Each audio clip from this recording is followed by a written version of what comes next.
श्रीचन्द्रकवचस्तोत्रम् विनियोगः। ॐ अस्य श्रीचन्द्रकवचस्तोत्रमन्त्रस्य गौतमऋषिः अनुष्टुप् छन्दः। श्रीचन्द्रो देवता चन्द्रप्रीत्यर्थं पाठे विनियोगः। समं चतुर्भुजं वन्दे केयूरमुकुटोज्ज्वलं वासुदेवस्य नयनं शङ्करस्य च भूषणम्। एवं ध्यात्वा जपेन्नित्यं शशिनः कवचं शुभं। शशी पातु शिरोदेशं भालं पातु कलानिधिः। चक्षुषी चन्द्रमाः पातु श्रुति पातु निशापतिः। प्राणं क्षपाकरः पातु मुखं कुमुदबान्धवः। पातु कण्ठं च मे सोमः स्कन्धे जैवात्रिकस्तथा। करौ सुधाकरः पातु वक्षः पातु निशाकरः। हृदयं पातु मे चन्द्रो नाभिं शङ्करभूषणः।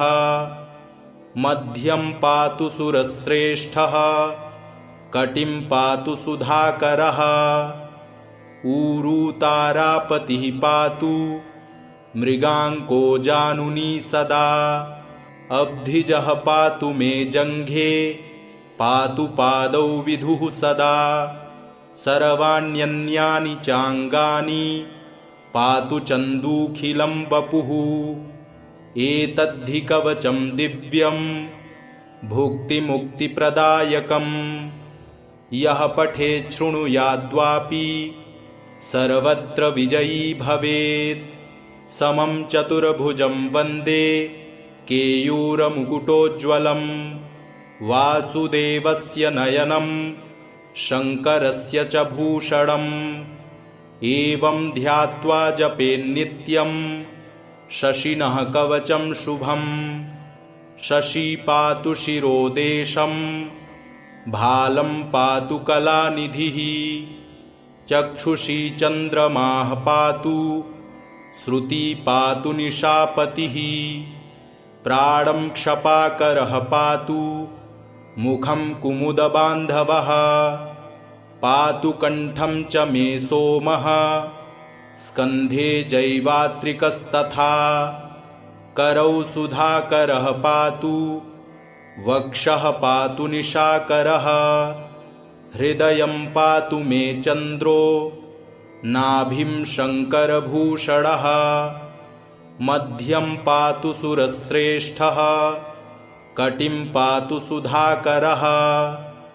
ऊरू तारापतिः पातु मृगाङ्को जानुनी सदा। अब्धिजः पातु मे जङ्घे पातु पादौ विधुः सदा।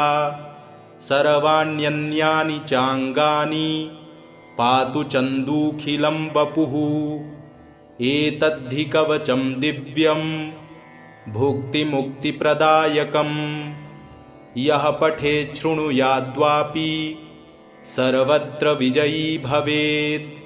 समं चतुर्भुजं वन्दे केयूरमुकुटोज्ज्वलं वासुदेवस्य नयनं शङ्करस्य च भूषणम्। एवं ध्यात्वा जपेन्नित्यं शशिनः कवचं शुभं। शशी पातु शिरोदेशं भालं पातु कलानिधिः। चक्षुषी चन्द्रमाः पातु श्रुति पातु निशापतिः। प्राणं क्षपाकरः पातु मुखं कुमुदबान्धवः। पातु कण्ठं च मे सोमः स्कन्धे जैवात्रिकस्तथा। करौ सुधाकरः पातु वक्षः पातु निशाकरः। हृदयं पातु मे चन्द्रो नाभिं शङ्करभूषणः। मध्यं पातु सुरश्रेष्ठः कटिं पातु सुधाकरः। ऊरू तारापतिः पातु मृगाङ्को जानुनी सदा।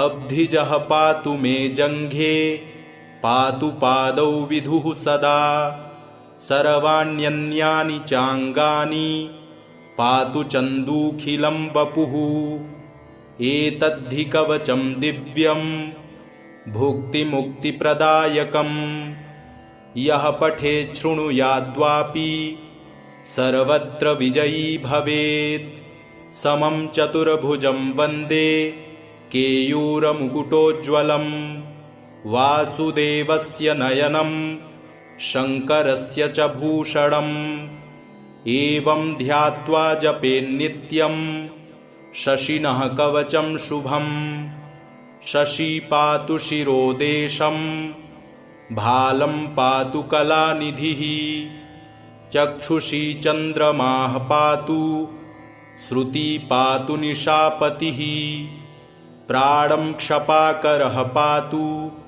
मुखं कुमुदबान्धवः पातु कण्ठं च मे सोमः स्कन्धे जैवात्रिकस्तथा करौ सुधाकरः पातु वक्षः पातु निशाकरः हृदयं पातु मे चन्द्रो नाभिं शङ्करभूषणः मध्यं पातु सुरश्रेष्ठः कटिं पातु सुधाकरः ऊरू तारापतिः पातु मृगाङ्को जानुनी सदा अब्धिजः पातु मे जङ्घे पातु पादौ विधुः सदा सर्वाण्यन्यानि चाङ्गानि पातु चन्दूखिलं वपुः एतद्धि कवचं दिव्यं भुक्तिमुक्तिप्रदायकम् यः पठेत् शृणुयाद्वापि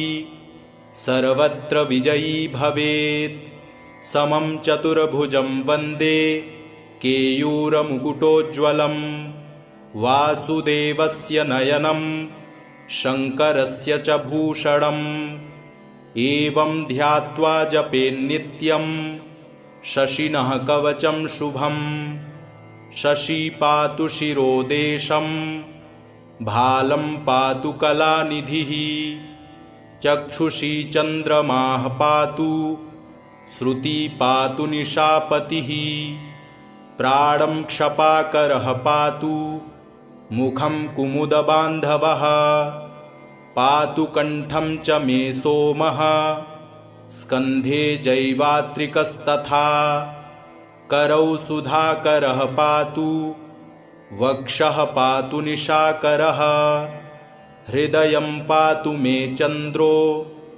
नाभिं शङ्करभूषणः मध्यं पातु सुरश्रेष्ठः कटिं पातु सुधाकरः ऊरू तारापतिः पातु मृगाङ्को जानुनी सदा अब्धिजः पातु मे जङ्घे पातु पादौ विधुः सदा सर्वाण्यन्यानि चाङ्गानि पातु चन्दूखिलं वपुः एतद्धि कवचं दिव्यं भुक्तिमुक्तिप्रदायकम् यः पठेत् शृणुयाद्वापि सर्वत्र विजयी भवेत् समं चतुर्भुजं वन्दे केयूरमुकुटोज्ज्वलं वासुदेवस्य नयनं शङ्करस्य च भूषणम् एवं ध्यात्वा जपेन्नित्यं शशिनः कवचं शुभं शशी पातु शिरोदेशं भालं पातु कलानिधिः चक्षुषी चन्द्रमाः पातु श्रुति पातु निशापतिः प्राणं क्षपाकरः पातु मुखं कुमुदबान्धवः पातु कण्ठं च मे सोमः स्कन्धे जैवात्रिकस्तथा करौ सुधाकरः पातु वक्षः पातु निशाकरः हृदयं पातु मे चन्द्रो नाभिं शङ्करभूषणः मध्यं पातु सुरश्रेष्ठः कटिं पातु सुधाकरः ऊरू तारापतिः पातु मृगाङ्को जानुनी सदा। अब्धिजः पातु मे जङ्घे पातु पादौ विधुः सदा। सर्वाण्यन्यानि चाङ्गानि पातु चन्दूखिलं वपुः। एतद्धि कवचं दिव्यं भुक्तिमुक्तिप्रदायकं। यः पठेत् शृणुयाद्वापि सर्वत्र विजयी भवेत्। समं चतुर्भुजं वन्दे केयूरमुकुटोज्ज्वलं। वासुदेवस्य नयनं शङ्करस्य च भूषणम्। एवं ध्यात्वा जपेन्नित्यं शशिनः कवचं शुभं। शशी पातु शिरोदेशं भालं पातु कलानिधिः। चक्षुषी चन्द्रमाः पातु श्रुति पातु निशापतिः। प्राणं क्षपाकरः पातु मुखं कुमुदबान्धवः। पातु कण्ठं च मे सोमः स्कन्धे जैवात्रिकस्तथा। करौ सुधाकरः पातु वक्षः पातु निशाकरः। हृदयं पातु मे चन्द्रो नाभिं शङ्करभूषणः। मध्यं पातु सुरश्रेष्ठः कटिं पातु सुधाकरः। ऊरू तारापतिः पातु मृगाङ्को जानुनी सदा। अब्धिजः पातु मे जङ्घे पातु पादौ विधुः सदा। सर्वाण्यन्यानि चाङ्गानि पातु चन्दूखिलं वपुः। एतद्धि कवचं दिव्यं भुक्तिमुक्तिप्रदायकं। यः पठेत् शृणुयाद्वापि सर्वत्र विजयी भवेत्। समं चतुर्भुजं वन्दे केयूरमुकुटोज्ज्वलं। वासुदेवस्य नयनं शङ्करस्य च भूषणम्। एवं ध्यात्वा जपेन्नित्यं शशिनः कवचं शुभं। शशी पातु शिरोदेशं भालं पातु कलानिधिः। चक्षुषी चन्द्रमाः पातु श्रुति पातु निशापतिः। प्राणं क्षपाकरः पातु मुखं कुमुदबान्धवः। पातु कण्ठं च मे सोमः स्कन्धे जैवात्रिकस्तथा। करौ सुधाकरः पातु वक्षः पातु निशाकरः। हृदयं पातु मे चन्द्रो नाभिं शङ्करभूषणः। मध्यं पातु सुरश्रेष्ठः कटिं पातु सुधाकरः। ऊरू तारापतिः पातु मृगाङ्को जानुनी सदा। अब्धिजः पातु मे जङ्घे पातु पादौ विधुः सदा। सर्वाण्यन्यानि चाङ्गानि पातु चन्दूखिलं वपुः। एतद्धि कवचं दिव्यं भुक्तिमुक्तिप्रदायकं। यः पठेत् शृणुयाद्वापि सर्वत्र विजयी भवेत्। समं चतुर्भुजं वन्दे केयूरमुकुटोज्ज्वलं।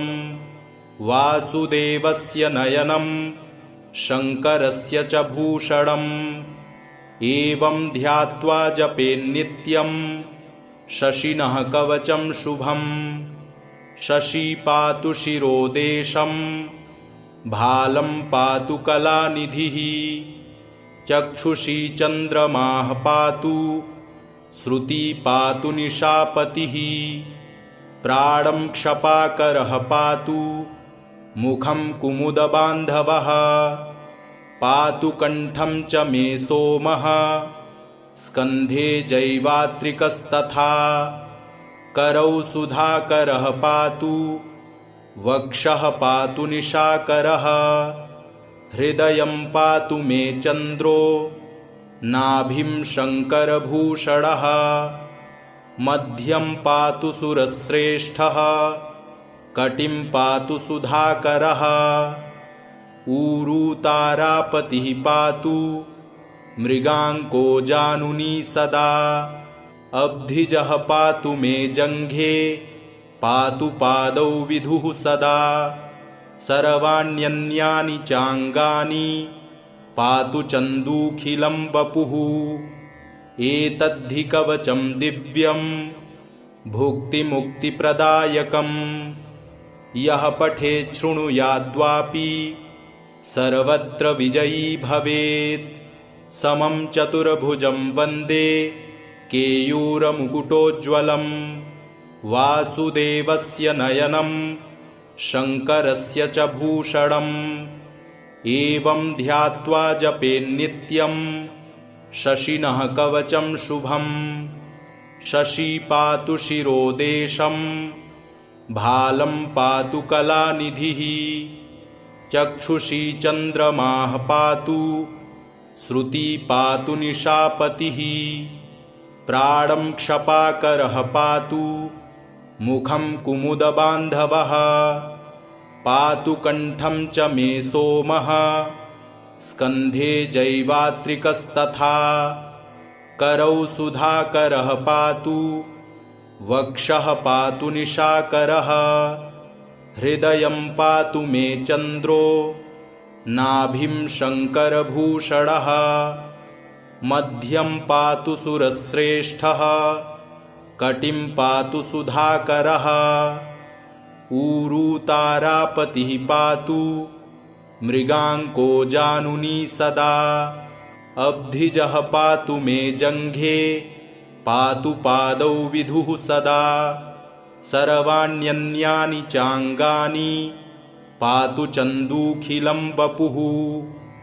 एतद्धि कवचं दिव्यं भुक्तिमुक्तिप्रदायकं यः पठेत् शृणुयाद्वापि सर्वत्र विजयी भवेत् समं चतुर्भुजं वन्दे केयूरमुकुटोज्ज्वलं वासुदेवस्य नयनं शङ्करस्य च भूषणम् एवं ध्यात्वा जपेन्नित्यं शशिनः कवचं शुभं शशी पातु शिरोदेशं भालं पातु कलानिधिः चक्षुषी चन्द्रमाः पातु श्रुति पातु निशापतिः प्राणं क्षपाकरः पातु मुखं कुमुदबान्धवः पातु कण्ठं च मे सोमः स्कन्धे जैवात्रिकस्तथा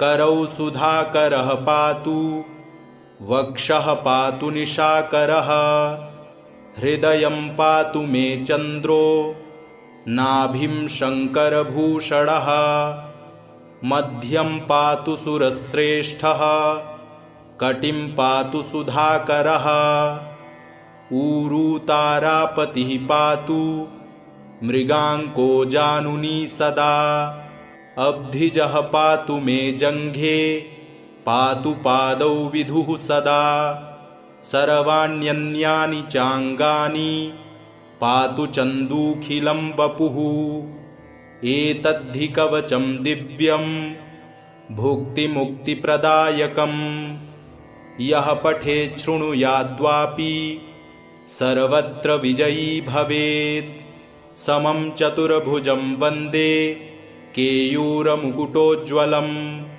वासुदेवस्य नयनं शङ्करस्य च भूषणम् एवं ध्यात्वा जपेन्नित्यं शशिनः कवचं शुभं शशी पातु शिरोदेशं भालं पातु कलानिधिः चक्षुषी चन्द्रमाः पातु श्रुति पातु निशापतिः प्राणं क्षपाकरः पातु मुखं कुमुदबान्धवः पातु कण्ठं च मे सोमः स्कन्धे जैवात्रिकस्तथा करौ सुधाकरः पातु वक्षः पातु निशाकरः हृदयं पातु मे चन्द्रो नाभिं शङ्करभूषणः मध्यं पातु सुरश्रेष्ठः कटिं पातु सुधाकरः।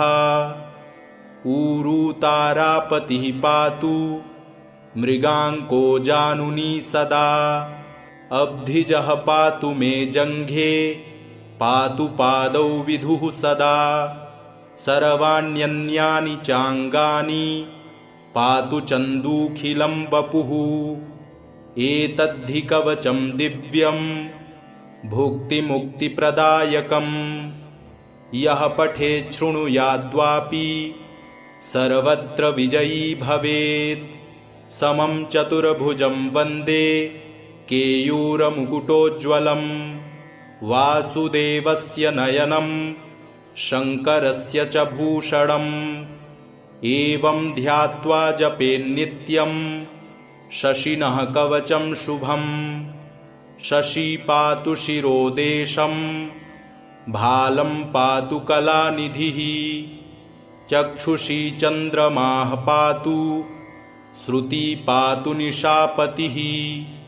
प्राणं क्षपाकरः पातु मुखं कुमुदबान्धवः। पातु कण्ठं च मे सोमः स्कन्धे जैवात्रिकस्तथा। करौ सुधाकरः पातु वक्षः पातु निशाकरः। हृदयं पातु मे चन्द्रो नाभिं शङ्करभूषणः। मध्यं पातु सुरश्रेष्ठः कटिं पातु सुधाकरः। ऊरू तारापतिः पातु मृगाङ्को जानुनी सदा। अब्धिजः पातु मे जङ्घे पातु पादौ विधुः सदा। सर्वाण्यन्यानि चाङ्गानि पातु चन्दूखिलं वपुः। एतद्धि कवचं दिव्यं भुक्तिमुक्तिप्रदायकम्। यः पठेत् शृणुयाद्वापि सर्वत्र विजयी भवेत्। समं चतुर्भुजं वन्दे केयूरमुकुटोज्ज्वलं। वासुदेवस्य नयनं शङ्करस्य च भूषणम्। एवं ध्यात्वा जपेन्नित्यं शशिनः कवचं शुभम्। शशी पातु शिरोदेशं भालं पातु कलानिधिः। चक्षुषी चन्द्रमाः पातु श्रुति पातु निशापतिः। प्राणं क्षपाकरः पातु मुखं कुमुदबान्धवः। पातु कण्ठं च मे सोमः स्कन्धे जैवात्रिकस्तथा। करौ सुधाकरः पातु वक्षः पातु निशाकरः। हृदयं पातु मे चन्द्रो नाभिं शङ्करभूषणः। मध्यं पातु सुरश्रेष्ठः कटिं पातु सुधाकरः। ऊरू तारापतिः पातु मृगाङ्को जानुनी सदा। अब्धिजः पातु मे जङ्घे पातु पादौ विधुः सदा। सर्वाण्यन्यानि चाङ्गानि पातु चन्दूखिलं वपुः। एतद्धि कवचं दिव्यं भुक्तिमुक्तिप्रदायकम्। यः पठेत् शृणुयाद्वापि सर्वत्र विजयी भवेत्। समं चतुर्भुजं वन्दे केयूरमुकुटोज्ज्वलं। वासुदेवस्य नयनं शङ्करस्य च भूषणम्। एवं ध्यात्वा जपेन्नित्यं शशिनः कवचं शुभम्। शशी पातु शिरोदेशं भालं पातु कलानिधिः। चक्षुषी चन्द्रमाः पातु श्रुति पातु निशापतिः। प्राणं क्षपाकरः पातु मुखं कुमुदबान्धवः। पातु कण्ठं च मे सोमः स्कन्धे जैवात्रिकस्तथा। करौ सुधाकरः पातु वक्षः पातु निशाकरः। हृदयं पातु मे चन्द्रो नाभिं शङ्करभूषणः।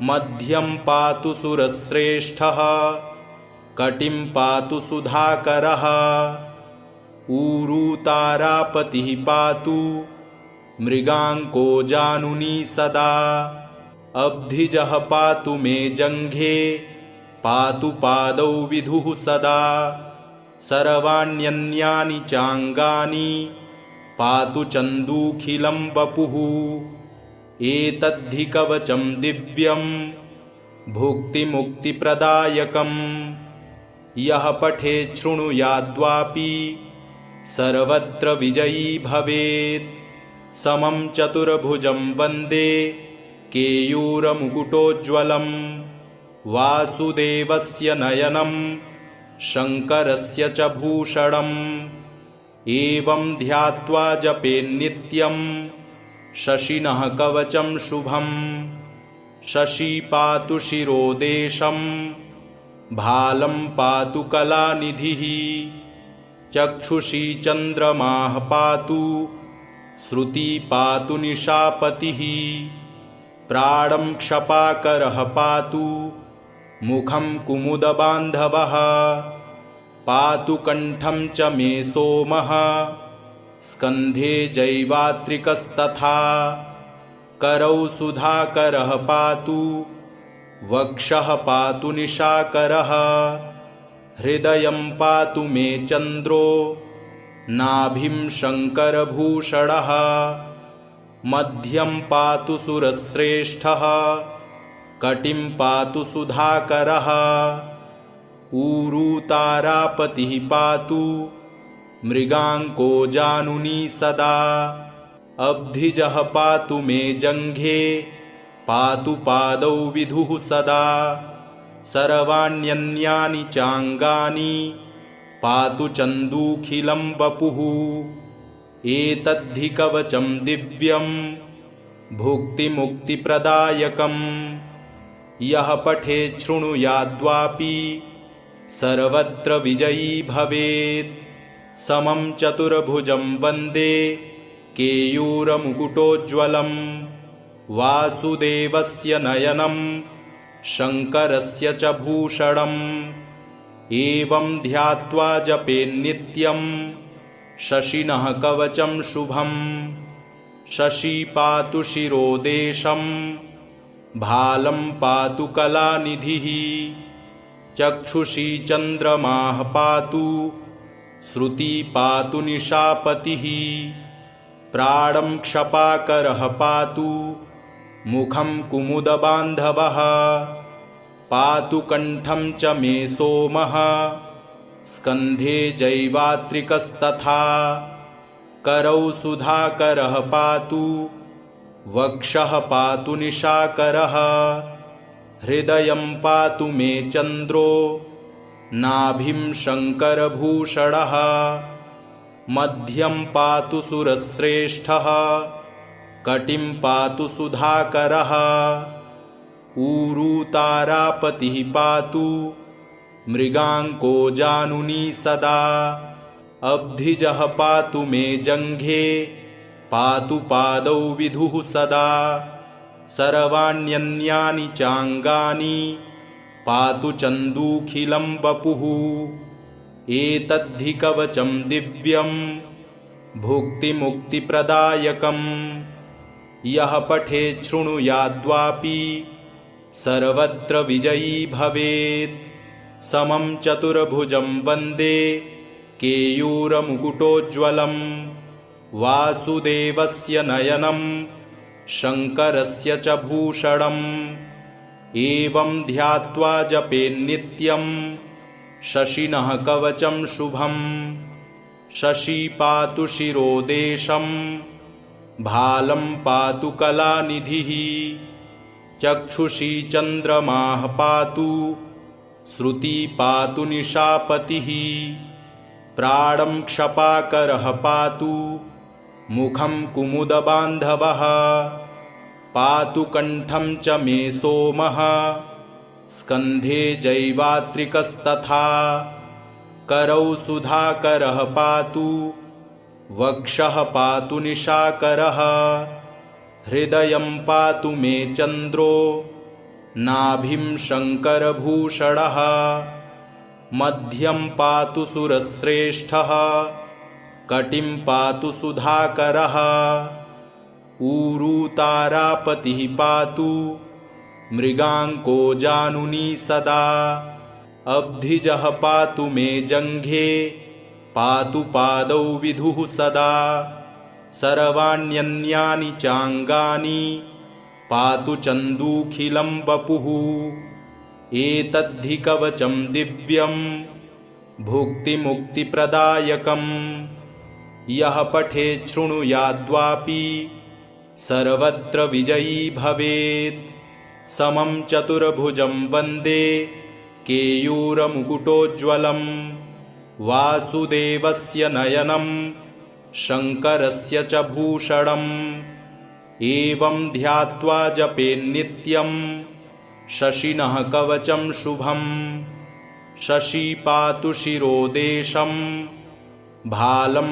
पातु कलानिधिः चक्षुषी चन्द्रमाः पातु श्रुति पातु निशापतिः प्राणं क्षपाकरः पातु मुखं कुमुदबान्धवः पातु कण्ठं च मे सोमः स्कन्धे जैवात्रिकस्तथा करौ सुधाकरः पातु वक्षः पातु निशाकरः हृदयं पातु मे चन्द्रो नाभिं शङ्करभूषणः मध्यं पातु सुरश्रेष्ठः कटिं पातु सुधाकरः ऊरू तारापतिः पातु मृगाङ्को जानुनी सदा अब्धिजः पातु मे जङ्घे पातु पादौ विधुः सदा सर्वाण्यन्यानि चाङ्गानि पातु चन्दूखिलं वपुः एतद्धि कवचं दिव्यं भुक्तिमुक्तिप्रदायकं यः पठेत् शृणुयाद्वापि सर्वत्र विजयी भवेत् समं चतुर्भुजं वन्दे केयूरमुकुटोज्ज्वलं वासुदेवस्य नयनं शङ्करस्य च भूषणम् एवं ध्यात्वा जपेन्नित्यं शशिनः कवचं शुभं शशी पातु शिरोदेशं भालं पातु कलानिधिः चक्षुषी चन्द्रमाः पातु श्रुति पातु निशापतिः प्राणं क्षपाकरः पातु मुखं कुमुदबान्धवः पातु कण्ठं च मे सोमः स्कन्धे जैवात्रिकस्तथा करौ सुधाकरः पातु वक्षः पातु निशाकरः हृदयं पातु मे चन्द्रो नाभिं शङ्करभूषणः मध्यं पातु सुरश्रेष्ठः कटिं पातु सुधाकरः ऊरू तारापतिः पातु मृगाङ्को जानुनी सदा अब्धिजः पातु मे जङ्घे पातु पादौ विधुः सदा सर्वाण्यन्यानि चाङ्गानि पातु चन्दूखिलं वपुः एतद्धि कवचं दिव्यं भुक्तिमुक्तिप्रदायकं यः पठेत् शृणुयाद्वापि सर्वत्र विजयी भवेत् समं चतुर्भुजं वन्दे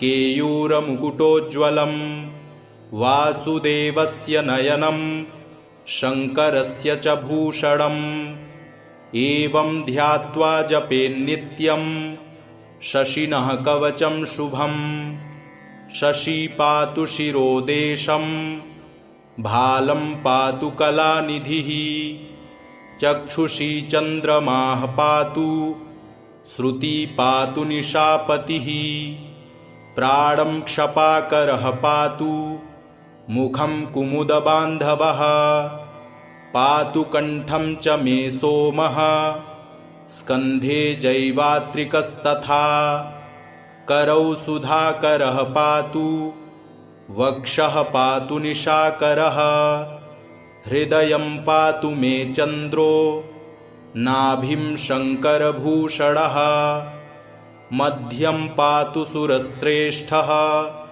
कटिं पातु सुधाकरः ऊरू तारापतिः पातु मृगाङ्को जानुनी सदा अब्धिजः पातु मे जङ्घे पातु पादौ विधुः सदा सर्वाण्यन्यानि चाङ्गानि पातु चन्दूखिलं वपुः एतद्धि कवचं दिव्यं भुक्तिमुक्तिप्रदायकम् यः पठेत् शृणुयाद्वापि सर्वत्र विजयी भवेत् इति श्रीचन्द्रकवचं सम्पूर्णम्।